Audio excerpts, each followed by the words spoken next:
government, the third tier, is the closest level of government to citizens and can be instrumental in addressing local needs and concerns. While some communities are thriving, others face challenges. This exploration examines the impact of local government system at the grassroots level, highlighting both their strengths and weaknesses.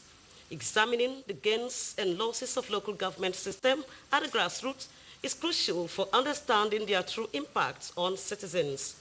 On Panorama today, we'll be exploring the key obstacles hindering effective service delivery, potential and solutions to ensure that local government truly serves the people by analyzing real-world examples and considering diverse perspectives. We can gain a deeper understanding of the complex dynamics of local governance and its influence on the lives of individuals and communities. Good afternoon and welcome to Panorama, reaching you live from the Nigerian Television Authority Enugu Network Center. I am Comfort Ayim.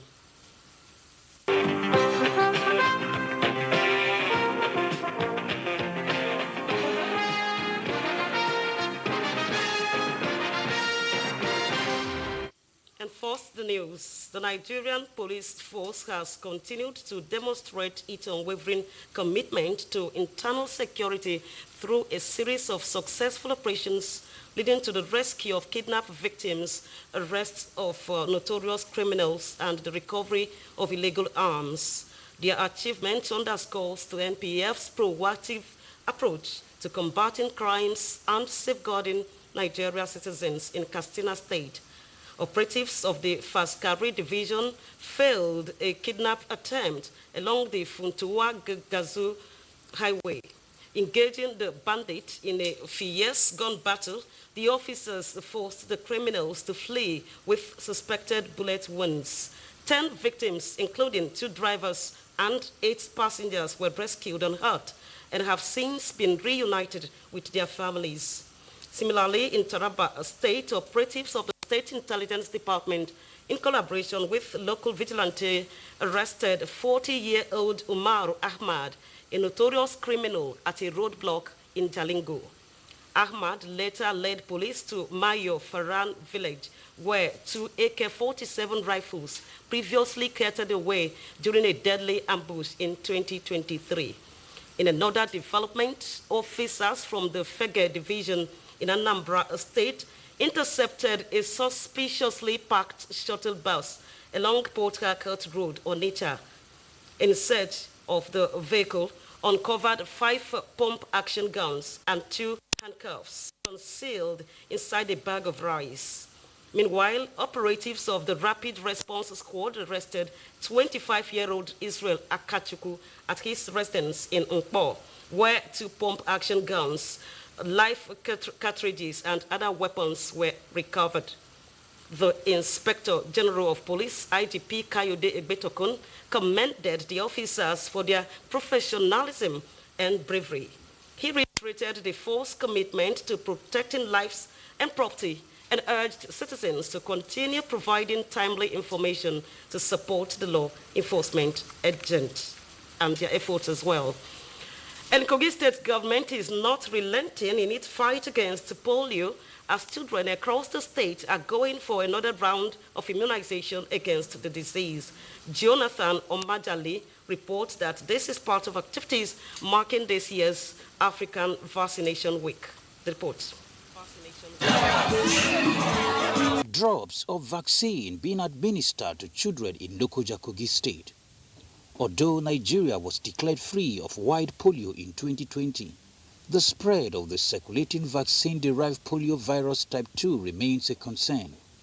This ongoing immunization exercise is part of efforts to secure the future of the children. It's presently ravaging a lot of communities, and that is why the federal government, the National Primary Care Development Agencies, our partners, UNICEF, WHO, are out to ensure that this is curtailed, and then, if possible, ensure that there is a total eradication and prevention of this particular disease. Scheduled to run from the 26th to the 29th of this month, The state government is urging parents to ensure their children receive the vaccine and not reject immunization teams. They should make sure that their children are vaccinated. They should welcome the vaccinators that will come to their various compound. I feel very good. My baby is doing well, and I like the way they attend to us every time that we come. With every drop of the vaccine, the future of each child grows safer in the fight against polio. In Lokoja, Jonathan Omajali, NTA News. Kashim Shettima has called for stronger international collaboration to advance Nigeria's human capital development to zero strategy. He made the call while a virtual high-level roundtable on sidelines of 2025 World Bank IMF spring meeting. State House correspondent Abdurrahman Jubrila reports. The success of the HCD 2.0 hinges on data-driven, evidence-based interventions and sustained political will. Vice President Kashim Shettima reaffirmed the commitment of the Tinubu administration to position human potential at the heart of national development. The HCD 2.0 program is designed to elevate Nigeria's human capital index and equip Nigeria to face both national and global challenges, including climate change and digital transformation. The Vice President pointed out that the meeting was necessitated by the urgency to invest in the Nigerian people and by the recognition that true national wealth is found not in natural resources, but in human potential. The story of HCD 2.0 is a story that would have been told differently without each of you here. This is why we must stand together as partners and refuse to be held hostage by the accidents of history that have stalled the promise of this great nation.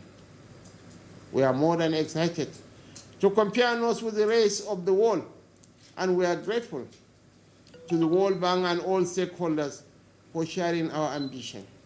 1 out of every 4 black men is a Nigerian, and by 2050, Nigeria will be the third most populous nation on earth. Our population will reach 440 million. The Nigerian Vice President also reaffirmed the administration's resolve to remain transparent and result-oriented to achieve measurable outcomes, calling on the World Bank and other development partners to support the availability of disaggregated state-level human capital index data to enable more targeted interventions. We have the potential, but we need to translate those potentials into realities. We need your support. We need your partnership, a partnership that works on a pedestal of mutual respect and anchored on maturity and togetherness. The World Bank representatives at the meeting committed to strengthening the bank's partnership with Nigeria to improve the country's human capital index and proposed senior-level stakeholders' engagement to identify optimal areas for technical support. From the State House, Abraham Jibrila, NTA News. Minister of Finance and Coordinating Minister of the Economy, Wale Edun, and the Central Bank Governor, Olayemi Kadoso, have emphasized Nigeria's robust policy framework, combating fiscal and monetary measures to manage inflation and economic shocks effectively. This forms a highlight of their joint briefing on Nigeria's participation at the 2025 IMF World Bank meeting in Washington, D.C. Lydia Sampson reports. Global economic growth is slowing sharply to 2.3% in 2025, signaling a recessionary trend driven by escalating trade tensions, policy uncertainty, and financial market volatility. The Minister of Finance and Coordinating Minister of the Economy, Wale Edun, and the CBN Governor noted that coordinated actions between fiscal authorities and the central bank have been critical in anchoring market expectations and maintaining investor confidence despite persistent global uncertainties. Both at the World Bank and at the IMF at the highest levels, they have seen it fit to point out that Nigeria is on the right path in terms of its monetary policy, in terms of its fiscal policy. Our delegation used the meetings as a platform to spotlight Nigeria's bold economic reforms and explore further measures to enhance macroeconomic stability, strengthen our financial system. Could also unveil the Nigerian Foreign Exchange Code aimed at enhancing transparency and accountability in the foreign exchange market. From Washington, D.C., Lydia Sampson, NTA News. Local government system in Nigeria is the third tier of government. Their councils oversee various functions for the overall development of communities. Chimaroke Ubu in this report explores if the constitutional duties of the local government are being fulfilled, the challenges and prospects. The essence of local government system in Nigeria is to bring democracy closer to the people and to provide opportunities for political participation. They also exist to provide services and to play a crucial role in achieving national integration. However, a respondent in Enugu who believes in the vision behind the creation of this tier of government says the functionality and fulfillment of the local government's constitutional provision can be achieved by addressing some challenges facing the system. We have to appreciate President Bola Ahmed Tinubu with the introduction of the local government autonomy. But unfortunately, the governors have been trying to hinder the progress of the autonomy, and they go about, imposing candidates. Full autonomy of the local government system, to having credible people in the affair that runs the affairs of the local government. So, and I believe that if we're able to implement these two things, it's going to go a long way. Many local governments struggle to recruit and retain qualified staff, leading to inefficiency and delays in service delivery. Corruption and mismanagement, misuse of funds, and lack of accountability erode public trust and hinder effective service delivery.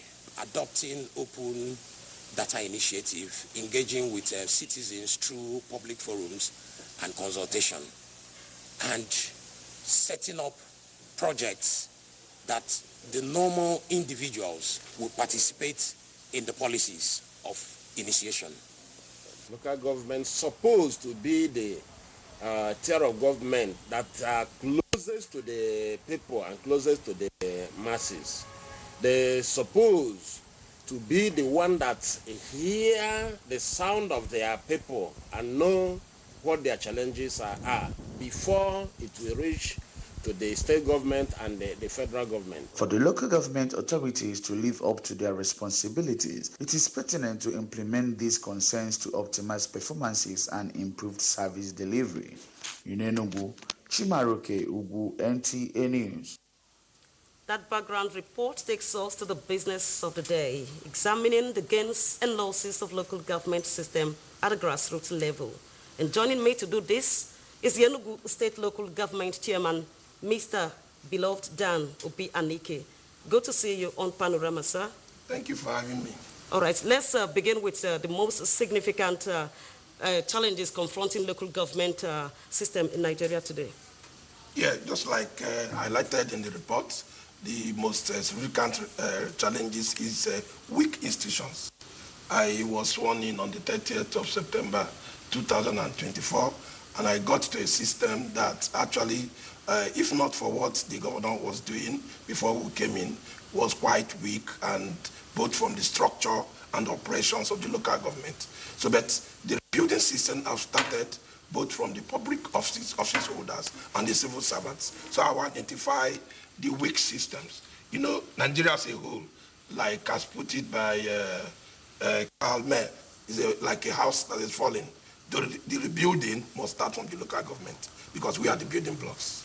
So far, do the people really enjoy dividends of democracy at the grassroots level? Looking at the impact of local government in Nigeria, are we really enjoying it? Yeah, the bulk of the people, the bulk of the social issues, especially issues that have to do with the SDG 1 to SDG 4, is actually attracted to the local government in terms of social services, of education, of health, of basic infrastructure at the local government level. So that's why I said we must change again from our interventionist method to start planning ahead, planning for 200 years, planning for 50 years.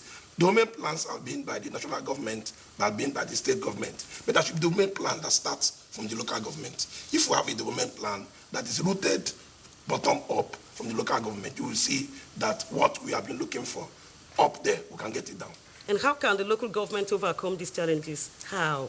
Yeah, what we can do is actually to have, as Professor Stobo put it, the development attitude, to begin to select leaders that have the attitude, that have the development mind to plan for the people, not just to come for interventions. Like in Enugu State, the state government came up with a program that is people-oriented, right from every ward. There are smart screen school going on in the 260 wards. There are the type 2 health centers. These address health, these address education, the basic ones. So once we come in, we plug into that economic framework. It will become like automated wagons. So setting a leadership direction is very important, especially at the state level and national. Then having the right candidates that can run that direction is also another thing. That is about our, our political engagement. How do we engage the people? How do we select our leaders? If those processes are done right and harmonizing it, like you have some states running 2 years, some states running 3 years. When we harmonize all these things and we have that leadership assignment and direction, then local government will be a place to be for the people. All right, so what can citizens do to hold their local government accountable and ensure that they are receiving the services they deserve as citizens? Yes, civic engagement is very, very important. But it comes from the public trust. First of all, the leadership must also regain the trust. Like in the last, in the last 6 months, we came about and gave 15 transformers to 15 communities. In my table now, I now have about 10 requests. Why? Because the people have now regained that public trust that local government can provide their needs and now open door. So if we regain that public trust, it will open room for civic engagement, civic participation, and be able to address major issues be there from the local people, which is economic deprivation, some social discrimination, and spatial segregation. Okay, quickly tell us some innovative approaches being implemented by local government in Nigeria to address these challenges, and what can other local government learn from these examples? Yeah, we launched what we call the Family Economic Empowerment Program in Enugu local government that addresses our education. In our education, we started the scholarship scheme, and in the health, we also started what we call launched recently, the engagement and onboarding of 5,000 residents of Enugu East into the universal health coverage. Now, we paid WAEC fees for all the students in the public institutions. This actually addressed the poverty rates of every family. The 1,007 families is addressed. The 5,000 child-bearing mothers and elders are addressed. And supporting other programs, I said, the ongoing project that is going in every ward. So when we bring all this in together, we together can actually bring that trust. Thank you very much. That's all time can permit us on this segment. I have been speaking with Mr. Beloved Dan Anike, the chairman Enugu East Local Government Area. Good to see you on Panorama, sir. Thank you for having me. Thank you. All right, moving on. Development is not merely a function of policies and institutions, but is fundamentally influenced by the activities and consciousness of both leaders and citizens. This is the submission of the discussant at the Thoughts Leadership Engagement Summit in Enugu in a quest for a better purpose-driven leadership strategies. Chimaroke Ugu reports. gathering of persons across spheres of life in Enugu is to discuss and gather knowledge from the ideological book, Development as Attitude, How National Progress is Shaped by Leadership, Philosophy and Citizens' Orientation. The author, Professor Osita Ubu, employed a mix of experimental evidence and narrative reflections to explore the leadership ethical identity, citizens' engagement, and collective action to either propel or hinder sustainable development.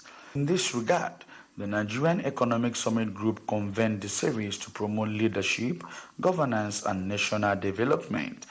In NESG, read the book, largely the NESG community, and it triggered a couple of questions that surround the work that we've been doing. And we just believed that this should be a platform for promoting dialogic environment, not just within our traditional Lagos and Abuja, but even taking it across the country. And so that gave rise to the Hamilton Project. The author, Professor Osita Ubu, introduces a compelling dimension to development discourse that integrates leadership philosophy into the national narrative, emphasizing that a leader's knowledge, values, and decision-making processes profoundly shape national outcomes. We are all in search of development for Nigeria and development for the continent. That is not just the leaders, it is what the leaders bring, their ethics, their ideology, what they bring into office is what matters. Some persons were of the opinion that the idea of development is not just about economic growth and infrastructure, but also about mindset, culture, and individual agency. It is achievable. It has been achieved elsewhere, it can be achieved here. And even as we speak, integral development is happening in a place called Enugu State. The event did not just explore the leadership required to implement the rightful policy choices.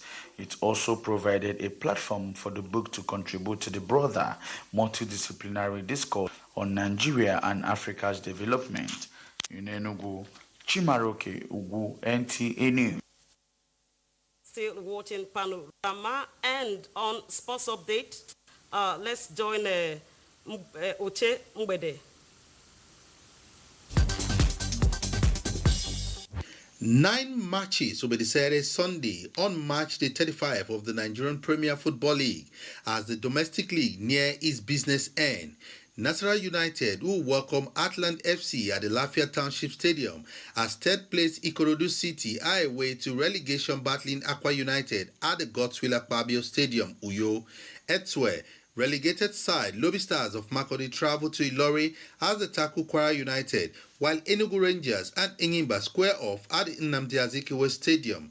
League leader Raymond Stars welcome Niger Tornadoes in Ikene, Ogun State. Meanwhile, the stage is set for an historic climax to the maiden edition of the FCT FA Inter-Area Council's Women Football Tournament as Gwagwalada Women's Team and Amak Women's Team prepare to face off in the grand finale at the FIFA Gold Project Packet B on Sunday. The tournament, which kicked off on April 10th, has ignited fresh momentum for the girls' child empowerment through sport. The third-place match between Kuje Women's Team and Kwali Women's Team would kick off proceeding at 2 p.m., while the much-anticipated finals between Gwagwalada and Amak will hold 3 p.m. Still on football, God's Mercy FC and Uzoa Academy have booked their place in the next round of the ongoing women's edition of the Prosperity Cup tournament holding at the Samson Siasa Stadium, Bayelsa. Correspondent Timini Priya Ohia reports that the women's edition, which kicked off this weekend, saw Ezoa defeated Diamond Stars FC 8-0 as God's Mercy's FC pimped Federal University Otuake FC 3-0 to both advance to the next round. Elsewhere, as a way of using sport as a unifying factor, the Redeemed Christian Church of God, Nasarawa Province 3, has built a mini sports facility with the aim of integrating and promoting sporting activities among the immediate community. While inaugurating the facility, the senior pastor Oluyemi Adekunle describes the development as a way of keying into the vision of the General Overseer, Pastor Enoch Adeboye. Following the wisdom of our father-in-law, General Overseer of this mission, Daddy Enoch Adeboye, who in his wisdom, in the wisdom of God, asks us to incorporate sports into our corporate social responsibility. The church is interested in both the spiritual and the physical well-being of his parishioners and members. And beyond that also, the church is interested in bridging the gap between the church community and then the environment where the church exists. With sports update, Oche Ngbedi, NTA News. Panorama today from Enugu Network Center. On behalf of the production crew, we thank you for being part of it. Good afternoon, and do enjoy the rest of our programs.